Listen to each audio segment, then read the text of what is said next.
আসসালামু আলাইকুম রহমতুল্লাহ। আমাদের আজকের আলোচ্য বিষয় হচ্ছে রোগী দেখতে গেলে সে আসলে কি পরিমাণ ফাজল অর্জন করতে পারে।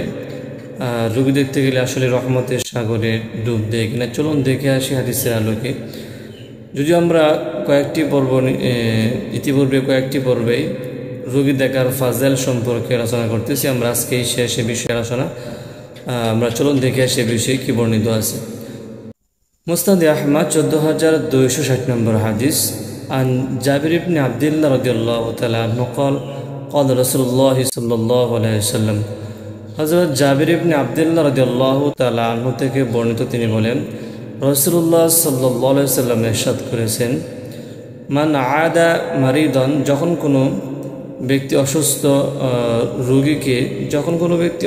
রোগীকে দেখার উদ্দেশ্যে রওনা দেয়, লাম ইয়াজাল ইয়াখুদু ফির রাহমাতি হাত্তা ইয়াজলিসা, তখন তার কাছে পৌঁছা পর্যন্ত সে রহমতের সাগরে সাঁতার কাটে। ফাইদা জালাসা, যখন সে রোগীর কাছে পৌঁছে যায়, যে ব্যক্তি রোগীকে দেখার জন্য রওনা দিল সে যখন রোগীর কাছে পৌঁছে যায়, এগুতাছে মাফিহা, তখন সে রহমতের সাগরে ডুব দেয়। সুবহানাল্লাহ। অর্থাৎ রোগী দেখতে যাওয়ার যখন সে রওনা দেওয়ার পর থেকেই সেই জন্য রহমতের সাগরে সাঁতার কাটতে থাকে। আর যখন সে রোগীর কাছে